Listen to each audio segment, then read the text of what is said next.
un gusto ahora entrar en una materia muy importante que tiene que ver también con la digitalización, pero antes quiero platicarles de quién nos va a impartir esta ponencia tan interesante y de un tema que seguramente va a ser de su interés y que va a causar también pues bastante inquietud. Él es Rodolfo Guerrero Martínez, es experto en Derecho y Nuevas Tecnologías, disruptivo y emprendedor, conferencista nacional e internacional, capacitador, investigador y colaborador en distintos medios digitales y televisivos como lo son Canal 44, de Televisión UDG, TV Azteca Jalisco, Canal 4, Televisión de Guanajuato, Talent Republic. Y bueno, ha impartido también diferentes ponencias, como lo es el 7º Congreso Internacional de Mejora de Procesos de Software 2018, realizado en los pasados días de octubre en el Centro Universitario de Ciencias Exactas e Ingenierías de la Universidad.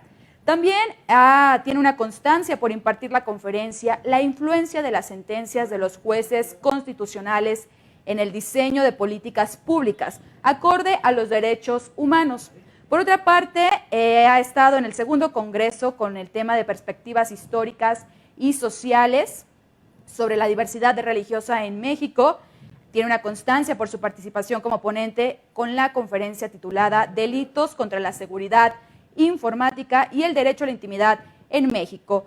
Y bueno, ha recibido también diversos reconocimientos, tanto por la participación como conferencista en los webinars del curso especializado de peritos forenses digitales de Guatemala, con el tema de ciberseguridad y protección de datos personales en tiempos de COVID. Es un breve resumen, una breve reseña de lo que hace el querido Rodolfo Guerrero Martínez, a quien saludo con mucho gusto, que ya está aquí, ya lo tenemos en la pantalla, y con todo el gusto y todo el placer de tenerte aquí en Broadcast México 2021 en la 6ª edición. Querido Rodolfo Martínez, ¿cómo estás? Qué gusto saludarte, Jenny, qué gusto coincidir en este importante espacio donde converge lo principal en esta agenda nacional, lo tengo que decir de esa manera, que son las telecomunicaciones, los medios de radiodifusión y telecomunicación. Saludo afectuosamente también a Gildardo por su implacable liderazgo, coordinación y desde luego por la gentil invitación para que comparta este tema de interés.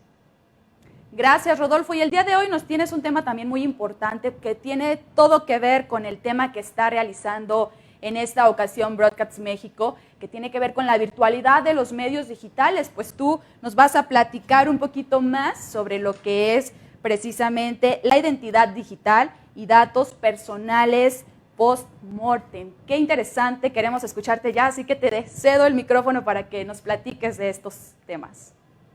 Sí, es muy importante, estimado auditorio, querida Jenny y todo el equipo de Broadcast México, hablar de este tema. Estamos conversando en todos los foros de opinión sobre los efectos que causó la pandemia para estar 100% en la virtualidad. Y es por eso que desde la Academia Mexicana de Derecho Informático y muy particularmente también en mi postura como representante de esta sociedad Coffee Law, doctor Jorge Fernández Ruiz, nos hemos preocupado por ilustrarle a las personas lo valioso que es los datos. Y por eso he realizado una presentación para todos y todas ustedes. Vamos a comenzar con algunas ideas importantes a partir de lo siguiente.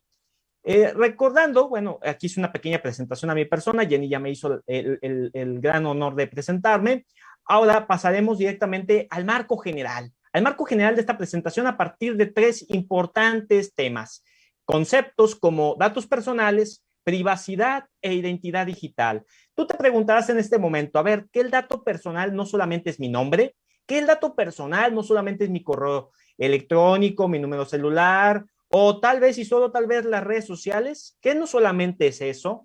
No, realmente es mucho más que eso. Y es que, a ver, hagamos una pequeña pausa en todo esto y recordemos aquella reforma tan controversial en nuestro país en materia de radiodifusión y telecomunicaciones, que es que se le facultaba en ese momento al Instituto Federal de Telecomunicaciones que pudiera tener el almacenamiento de datos biométricos de todos los mexicanos, lo cual hoy por hoy ha sido más que desechado, controvertido y en este momento está en stand-by y muy pronto deseamos, apelando a la congruencia legislativa, sea solamente un trago amargo durante este 2021. Entonces, dicho todo esto, vemos algo importante, que son los datos sensibles, datos personales de manera general, ¿cómo lo podemos sintetizar en todo esto? Bueno, ¿qué es el dato personal entonces? Bueno, el dato personal será todo aquello que te permite identificarte y que te hace identificable. Esa definición concreta es la que nos da el INAI. Y concatenamos el caso anterior que estaba haciendo alusión para decir, entonces, que la clasificación tradicional de datos personales no es solamente eso, porque entonces la primera parte de esa definición solamente guarda una parte de lo que son los datos personales, todo aquello que te hace identificar, pero que todo aquello que te permite identificarte, corrijo, todo aquello que te hace identificable serían los datos biométricos, que es el ADN, la iris, las huellas dactilares e incluso los rasgos de la personalidad, entre muchos otros datos de característica que no se pueden reemplazar, que no se pueden modificar, y eso es lo peligroso del asunto. Entonces, cada vez que tú vas, por ejemplo, a alquilar un automóvil y te dicen los datos biométricos, vamos a tomarle una fotografía, la obligación que tiene ese establecimiento contigo es mayúscula y es mostrar que tiene todo el acorde de protección de datos personales que enguardan las dos leyes especiales en nuestro país, particularmente la de particulares, para que tú tengas la certidumbre de que esos datos van a ser muy bien tratados y almacenados y por ende protegidos. Si no es así, tú de ninguna manera debes de dar consentimiento a que tengan tus datos porque, bueno, del dicho al hecho existe una gran laguna. Eso es como yo lo podría ver y es como se los comparto en ese primer supuesto que estamos viendo en pantalla. Ahora bien, ampliando un poquito más la narrativa, debemos de decir que a todo esto el INAI ha sido muy enfático al decirnos, ¿sabes? En México se reconoce constitucionalmente el derecho de protección y la regulación tanto de personas físicas como de personas morales, tanto de públicas como de privadas. Entonces, a todo ello, la protección de datos personales es un concepto técnico, es algo que solamente le interesan a los ingenieros, a una parte de la población. No, porque realmente la protección de datos personales significa el todo para todos. Y adicional a ello, es un derecho humano. Es un derecho humano reconocido constitucionalmente desde el año 2006 y se inició a partir de todo ello una reglamentación de los particulares, lo cual daría en nuestro país lo que hoy por hoy denominamos y conocemos como la Ley Federal de Protección de Datos Personales en posesión de particulares. ¿Para qué todo esto? Pues para poder salvaguardar la información que utilizan los bancos, las aseguradoras, las escuelas privadas, los profesionistas de manera general que recaban datos personales y aquellos que no reciben del gobierno, también ingresos federales o locales. Esa garantía constitucional, querido auditorio, tiene excepciones que establece la propia Carta Magna de nuestro país cuando se trata de un tema de seguridad nacional. Y es ahí que, permítanme hacer la pequeña captación, viene la controversia. Porque, a ver, ¿a qué denominamos seguridad nacional? El texto constitucional lo dice, pero luego la autoridad lo traduce de maneras muy interesantes, muy sui generis, debo de decir. Bueno, la ley permite elegir a quién y cómo se otorgan los datos personales y para qué. Proporciona al usuario una serie de herramientas como lo son los derechos ARCO. ¿Qué son los derechos ARCO? Rapidísimamente. El acceso, rectificación, cancelación y oposición.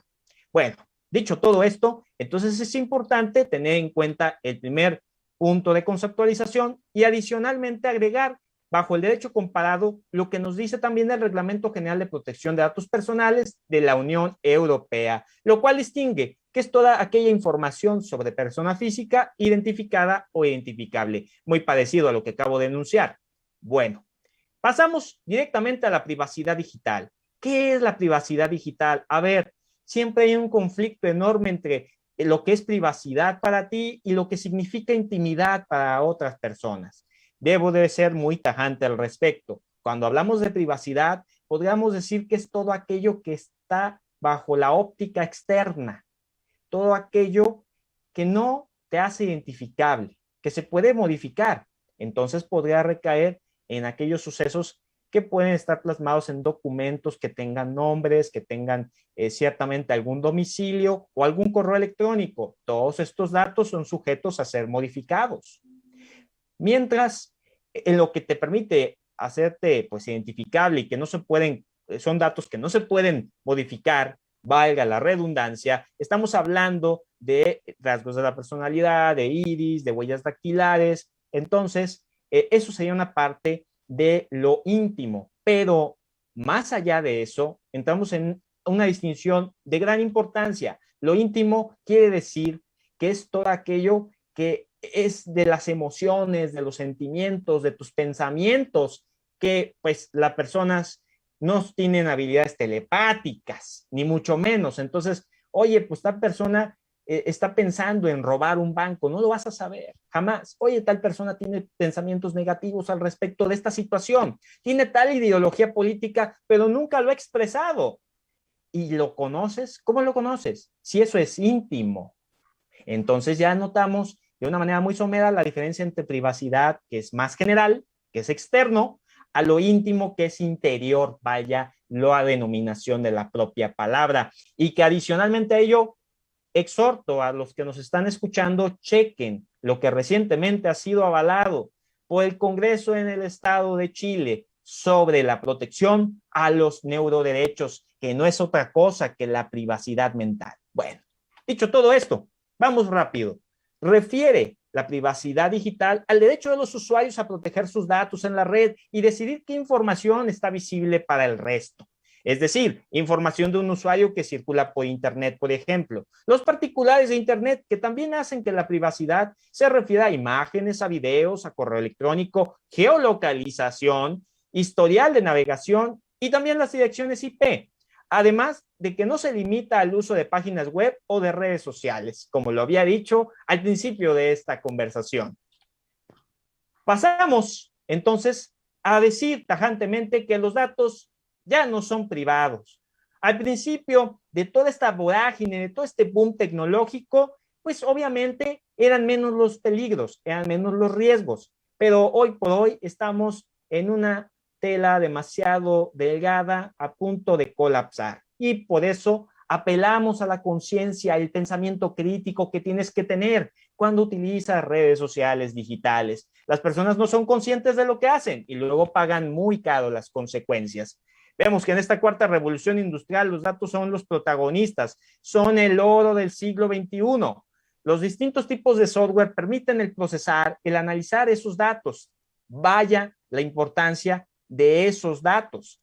Pero también la tarea ya no es exclusiva de los gobiernos y de las grandes empresas, sino que también está al alcance de cualquiera que utiliza para bien o para mal esa información, fuera de la legalidad, lo cual lo hace un delito debidamente configurado y tipificado en el Código Penal Federal de nuestro país. Artículo 211 bis, por cierto. Bueno, entonces la privacidad es un derecho importante y es un facilitador fundamental de la autonomía personal, de la dignidad y de la libertad de expresión. Muy importante en este magno evento de Broadcast México, pero vale la pena decir que no existe una definición de privacidad universal, aceptada en el contexto de Internet. ¿Por qué? Porque estamos hablando que la privacidad es un derecho de determinar cuándo, cómo y en qué medida los datos personales pueden ser compartidos con terceros. Y en eso no podemos definir de ninguna manera la privacidad de una manera universal. Adicional a ello, y terminando este punto, tenemos que hacer hincapié en aquellas directrices que nos otorga la OCDE sobre privacidad. Desde el año 2013, vean nada más si muchas de las empresas o de las personas físicas como tú y como yo las reconocemos como tal. Esas limitaciones a la recolección de datos, la calidad de los mismos, la especificación de los fines, las garantías de seguridad, todas esas cosas son las que miden las directrices para poder practicar de una manera congruente eficiente y ética la privacidad en línea. La identidad digital de las personas fallecidas. A ver, tengo que ser muy específico y entramos en materia de este importante tema. Cuando hablamos del concepto de la privacidad post-mortem, lo que se sugiere que es, damas y caballeros, la protección de la información personal que debería sobrevivir a los interesados y subsistir, incluso después de la muerte. Esta teoría no está exenta de problemas. Por ejemplo, algunos estudiosos opinan que cualquier lesión a la privacidad del fallecido no tiene ningún efecto sobre él, que es básicamente una lesión sin efecto, ya que, bueno, la víctima no se ve afectada por el mal. Además, después de la muerte, la persona fallecida ya no puede regular el procesamiento de sus datos personales o la gestión de su identidad digital. Pero, a ver, esto es un gran error, porque estamos hablando de los grandes atropellos que existen, aunque esa persona ya no esté con vida, a su fama, honra, imagen y todas las demás personas que siguen con vida de su familia, que van a salir perjudicados porque están atropellando, están difamando, haciendo calumnia de lo que esa persona ya no puede protegerse, ya no existe, pero la información sigue latente. ¿Dónde sigue latente? Por ejemplo, en redes sociales digitales, en Facebook, en Twitter, en Instagram. Y entonces la pregunta del millón es, los familiares de la persona fallecida pueden ir a reclamar esa información para que se cancele, para que se elimine. La respuesta es un contundente sí, pero en ese contundente sí hay matices. ¿Por qué? Porque para empezar tenemos que demostrar ante las redes sociales digitales que tenemos ese interés legítimo a partir de la comprobación de que soy su papá, soy su mamá, soy su hermano, soy su hermana, por ejemplo. Y ya en ese entendido, la red social tendrá que darte permiso a ese perfil de Facebook, a esas publicaciones que están lacerando, denunciarlas y que posteriormente pasen a la eliminación de esa propia red social. Hay muchos criterios que se abordan en nuestro país que más adelante veremos y también, asimismo, los desafíos que existan al respecto, porque no solamente se tratan de redes sociales digitales, se trata de las grandes empresas que tienen tu información, por ejemplo, los hospitales, los gobiernos que están haciendo uso inadecuado de la información y cómo puedes tener en cuenta todo este tema y con mayor claridad. Bueno, pasamos directamente a hablar de cómo en España se promulga una ley de protección de datos personales y garantía de los derechos digitales, muy importante, reconociendo pues que trata de manera disciplinar esta problemática en dos preceptos. Por una parte, en su artículo 3 nos habla de datos o identidad digital de las personas fallecidas y adicional a ello lo concerniente al patrimonio digital. Artículo 96, rubricado en lo último que refiere a testamento digital, aunque ello no supone una nueva modalidad. Hay que hacer hincapié en que el testamento digital no quiere decir que sea un documento de característica electrónica que veas en tu teléfono digital. No significa esencialmente eso. Lo que significa es que se ponga quién podrá tener como herencia digital en ese testamento la tutela y el resguardo eficiente de esa información de la persona fallecida. Papá, mamá, hermano, hermana, por ejemplo. Ante todo esto, la regulación de los derechos ARCO también contempla estos supuestos que pueden ser ejercitados por las personas o instituciones que el causante hubiera designado con el arreglo a una serie de instrucciones. Pasamos entonces a la lesión de medios digitales de la personalidad pretérita del fallecido, datos personales del difunto en redes sociales, publicaciones digitales, entre otros predicamentos que vemos hoy por hoy. Los derechos de la personalidad afectados quedan limitados. La triada del honor, de la intimidad e imagen, más el igualmente autónomo de protección de datos personales. Desde el punto de vista del derecho comparado, vamos a encontrar sentencias muy importantes que apelan a esto que estamos viendo en pantalla. Por ejemplo, si hablamos de antecedentes y de sentencias, podríamos remitirnos en el caso concreto a la que estamos viendo en pantalla, del 8 de julio del 2013, que tanto, por ejemplo, poniendo un poquito el contexto, la edición en papel como la digital del medio La Opinión, El Correo de Zamora, publicaban un reportaje sobre un suceso acaecido en la ciudad el día anterior. Un hombre se había suicidado con un arma de fuego tras haber disparado con la misma a su hermano, causante a este último de varias lesiones. El reportaje ofrecía detalles de las personas involucradas en el suceso que permitían su identificación, tales como los nombres de los dos hermanos, las iniciales de sus apellidos, el apodo del fallecido y también la dirección exacta del domicilio familiar, entre otros detalles. ¿Qué es lo que dictó el juzgado? El juzgado dictó sentencia estimando la demanda y condenando al periódico a abandonar a la parte autora la cantidad de 30,000 en esa moneda, probablemente podrían ser los euros, estamos hablando de España, en concepto de indemnización por considerar que la información publicada, aunque veraz, suponía una intromisión ilegítima al derecho de la intimidad del demandante, en tanto desvelaba numerosos datos personales y familiares que permitían su identificación. Entonces, la sentencia de instancia también estimaba la vulneración del derecho a la propia imagen del demandante, al entender que se había publicado la fotografía sin contar con consentimiento y sin que además aportara elemento informativo alguno de interés público. Noten la relevancia que tiene en esta sentencia, por ejemplo, traspolando esos acontecimientos, esos razonamientos al plano nacional en nuestro país, de cómo entonces los medios de comunicación tienen que cuidarse muy bien de todo esto. Por ejemplo, el día de mañana, lastimosamente en nuestro país, se dan hechos en donde hay muchas personas que pierden la vida porque decidieron robarlos, porque hubo una serie de conflictos, violencia intrafamiliar, etcétera, etcétera, etcétera. Y los policías o la persona que está pasando por la calle se le ocurre tomar fotos con su celular. Y peor aún, muchas de esas personas son reporteros donde publican todo esto en medios de comunicación de manera general, tal vez no tan prestigiosos, en donde van a ser, sin duda alguna, sujetos de una gran responsabilidad, donde la familia, sin duda alguna, al saber de quién se trata, de qué blog, de qué portal, podrá interponer la denuncia en la Fiscalía General del Estado, en este caso de Jalisco.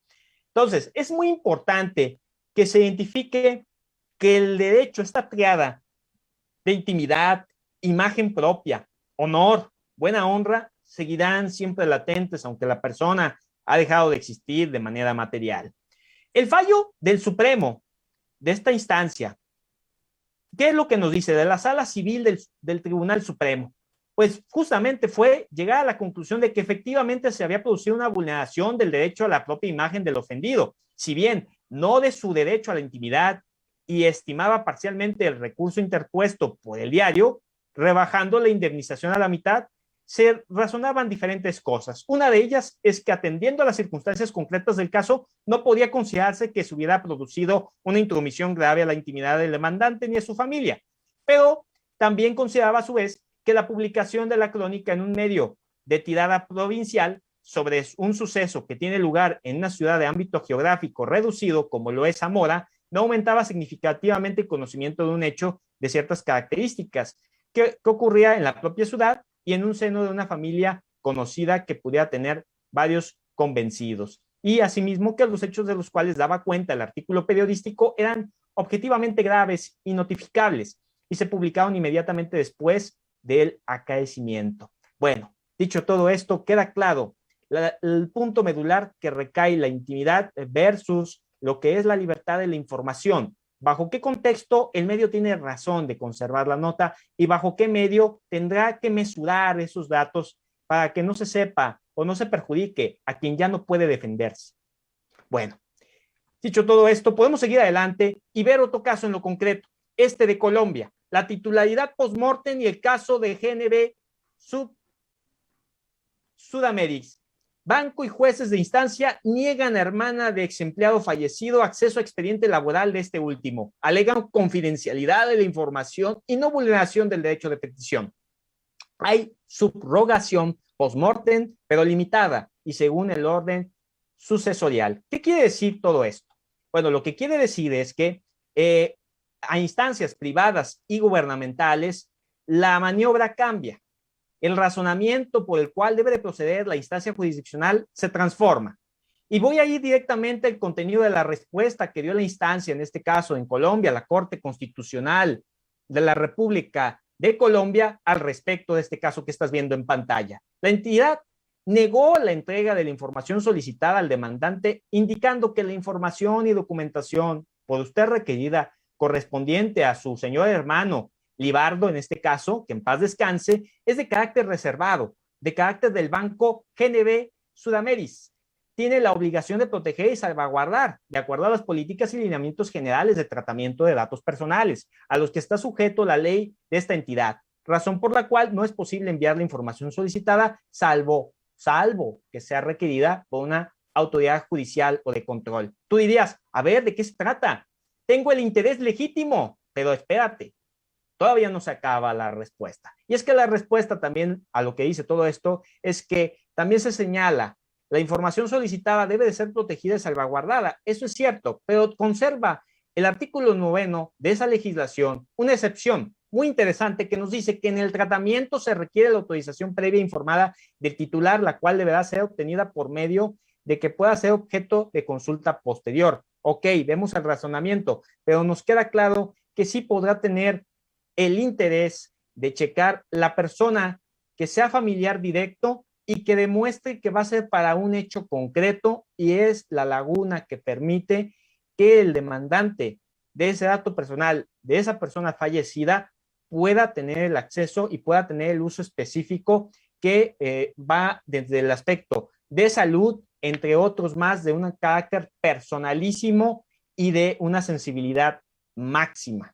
Entonces, esos son el tipo de ecosistemas que hoy por hoy estamos enfrentándonos. Y por si fuera poco, entonces, en México, ¿cómo se está tratando todo esto? Justamente la Asociación Mexicana de Internet nos dice cosas muy interesantes y espero no generar controversia al respecto. Imaginen en este momento que hay una gran bolsa que dice Big Sell, una gran venta de los datos personales que hoy por hoy tienen un valor en el mercado contigo, siendo activo, siendo productivo, aún vivo. Yo quiero que dimensiones esto.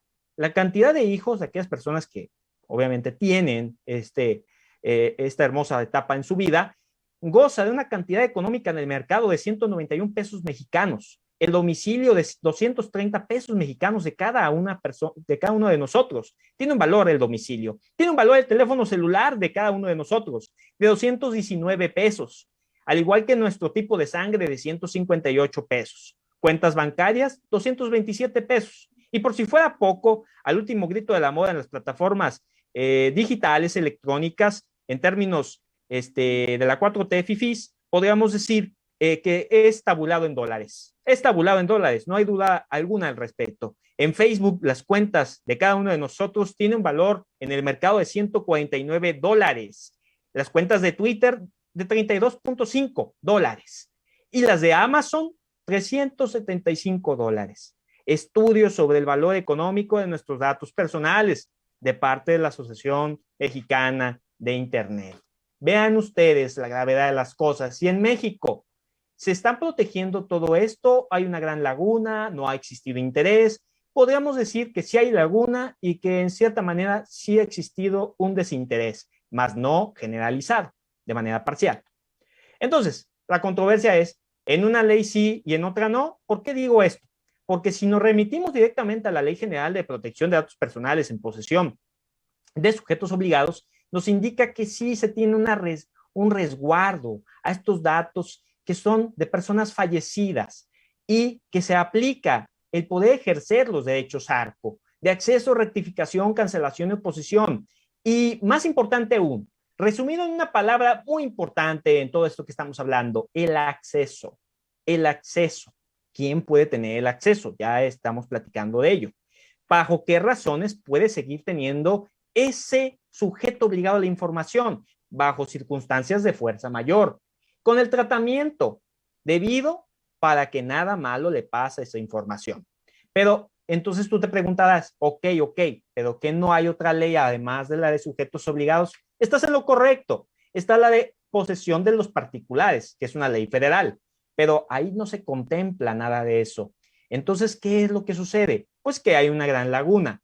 No obstante a ello, entonces encontramos que existe un gran reto al respecto, y ese gran reto tendrá que ser mejorado. Vale la pena recordar que pues anteriormente la bancada de senadores del partido Movimiento Ciudadano, haciendo un pequeño disclaimer, nada tiene que ver este tema con política, lo dejo más que claro, podemos seguir adelante. Hubo una iniciativa con proyecto de decreto que adiciona diversas disposiciones a los artículos 28 y 45 de la Ley Federal de Protección de Datos Personales en posesión de particulares. No se hizo nada, damas y caballeros, dejando obviamente todavía en tela de incertidumbre cuál es el tratamiento, cuál es el procedimiento a seguir sobre todos aquellos acontecimientos que te conciernen a ti, a mí como particular. Estamos totalmente indefensos porque la de sujetos obligados, las reglas son muy claras. Viene el artículo 49, último párrafo, y a su vez también en el artículo 97, disposiciones que son bastante tajantes al respecto. Será necesario acreditar la identidad del titular, en su caso la identidad y personalidad de que actúe como representante de esos datos que son concernientes a personas fallecidas. Pero nada tiene que ver con el aspecto tan sensible y tan importante de nosotros. Y esa iniciativa justamente presentada, más no aprobada por las cámaras del legislativo, pues se quedaron solamente bajo un buen deseo. Y justamente lo que pretendían era ser aplicable responsables del tratamiento del sector privado, del ejercicio de derechos ARCO, por lo que respecta a las personas fallecidas, y resulta ser muy importante considerando la posibilidad de que los familiares y de que a su vez los herederos de una persona finada, siempre que acrediten el interés jurídico, podrán solicitar la rectificación o cancelación de los datos personales del fallecido que se encuentren, por ejemplo, en motores de búsqueda, valga la expresión de lo que es Google en toda la extensión de la palabra, así como redes sociales digitales y plataformas digitales. Entonces, todo esto es lo que hoy por hoy se está conservando, se está analizando en estos supuestos. Algunas reflexiones breves para terminar esta amena presentación con todas y todos. Es que el propio reglamento de la Unión Europea, del Parlamento Europeo y asimismo de su Consejo, desde el 27 de abril del 2016, ya tenía considerado lo relativo a protección de las personas físicas en lo que respecta al tratamiento de datos personales y a su libre circulación. Es cierto, pero a su vez algo muy importante, que es que también tenía como objeto la protección de personas físicas respecto al tratamiento de datos personales y deja en manos de los legisladores nacionales la reglamentación tras el fallecimiento de cada persona. Y en ese aspecto ha sido muy tajante en poder ver toda la dimensión que tiene en algo tan importante que se constituye en un patrimonio digital, en una disposición sucesoria para aquel que demuestre el interés legítimo y jurídico y la gestión post-mortem de los datos personales. ¿Qué acabo de decir? Cuando una persona fallece, el titular, tendrá que, en este caso, designar a alguien, o si no, la persona familiar directo tendrá que apersonarse a Facebook para que de esa manera él pueda tener la posición de ese perfil y eliminarlo, o bien dejarlo como algo póstumo, como algo que pueda servir para recordarlo por sus demás amigos y familiares en un nicho bastante concreto. Bueno, esas son algunas de las reflexiones que podemos decir, pero quiero terminar entonces con lo que pasa con toda esta dimensión de datos personales hoy por hoy en el ciberespacio. Estamos hablando de la huella digital, estamos hablando de que todo lo que tú publicas en redes sociales digitales no se borra, jamás se borra. Entonces estamos hablando de la conciencia digital, de un Life Now Project, que ha demostrado ser un proyecto que inmortaliza la conciencia por medio de un avatar virtual con inteligencia artificial. No obstante que tú ya no existas en vida, te debo de decir que en este momento puede haber una inteligencia artificial que pueda replicarte a través de todo lo que dejaste en plataformas y generar una conciencia digital de manera tal que podrías estar todavía interactuando de una manera bastante futurista. Entonces, el metaverso de Mark Zuckerberg no resulta ser tan loco como varios lo mencionaron en su momento. La base de datos de lifenow.com, la cual pueden checar en su momento, se respalda diariamente en 3 sitios situados en diferentes zonas geográficas del mundo y en 2 tipos de soporte, según se disponga de nuevos medios digitales con mayor longevidad y estabilidad. LifeNow los adoptará con nuevas tecnologías de almacenamiento. La clave es que la forma de almacenamiento es digital, lo que significa que los datos se pueden copiar y transferir un número infinito de veces sin degradación. Todo ello, obviamente, tenemos que hacer alusión a los dilemas que hay de la ética. A ver, todo esto es bueno, es malo, y con eso concluimos, que es los retos éticos de las aplicaciones de la IA, porque hoy por hoy lo que estamos viviendo, y los podemos observar muy claramente en el rubro de telecomunicaciones que hoy se está hablando en Broadcast México, sobre los retos éticos de las aplicaciones con la inteligencia artificial. Varias preguntas que surgen. La adopción y mayor penetración de los sistemas inteligentes se traducirá en la desaparición masiva de puestos de trabajo. Lo estamos viendo en estos momentos. Están cambiando las cosas. ¿Existe una posible transformación de nuestras habilidades cognitivas y de algunas relaciones humanas? Pérdida de poder por parte de la sociedad y en algunas aplicaciones falta de control sobre datos y privacidad. Todos estos son los retos que estamos viendo. Un claro ejemplo y recordatorio para todos ustedes que pueden pensar que esto está muy loco, es simplemente recordar que la robot Sofía desde hace tiempo tiene nacionalidad otorgada por Arabia Saudita. ¿Qué significa esto? Significa que jurídicamente las cosas están cambiando y que este tema es más trascendente de lo que podemos dimensionar y alcanzar, porque simplemente bajo un ecosistema de derechos, fíjense bien, no de derechos humanos que tú y yo tenemos, sino de derechos para no humanos, el dilema y los problemas son mayúsculos, porque hoy por hoy se están creando tecnologías para duplicar robots, robots que ya están dotados de inteligencia artificial, que quieren duplicarse, que quieren tener una familia. Esto sonaría tan descabellado para aquellos que vieron películas de la industria hollywoodense de los 80s, de los 90s, y que hoy por hoy está siendo una realidad. Entonces los retos éticos son mayúsculos a partir de estas preguntas. Obviamente existen otras reflexiones que agregar. El tiempo ha sido limitado, pero yo les digo que tajantemente el hecho de delegar la toma de decisiones, la comunicación, la planificación e incluso algún diagnóstico en aplicaciones con inteligencia artificial podría derivar sin duda alguna a la pérdida de capacidades y de habilidades personales, como defienden algunos autores. Puede ser el mismo Naisberg, el mismo Espósito, todo aquello que puede verse a través del IA Global Governance, a New Character of Rights, the Global IA Revolution. De esa manera es como pues quiero alentarlos a saber, a poder dialogar más de estos temas y que sepan que a través de la Academia Mexicana de Derecho Informático Capítulo Jalisco estamos a sus órdenes y de igual manera un servidor a través de las controversiales redes sociales digitales. Muchas gracias y quedo a sus órdenes.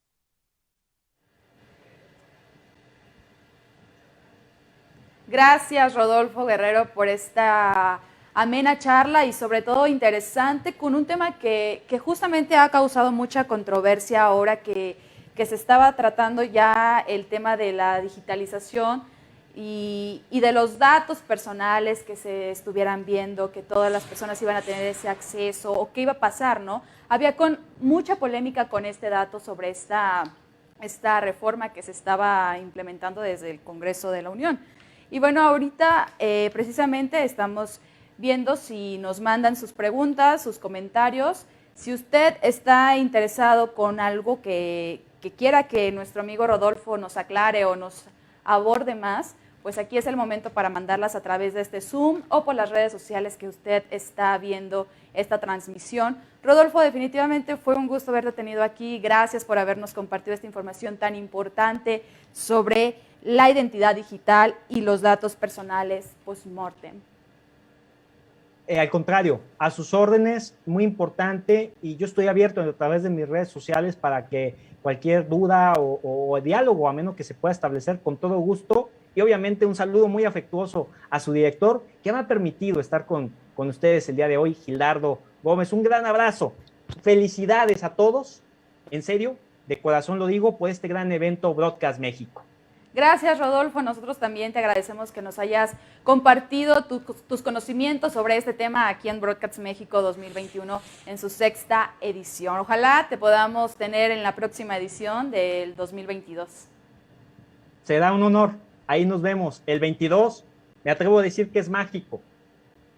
Gracias, Rodolfo.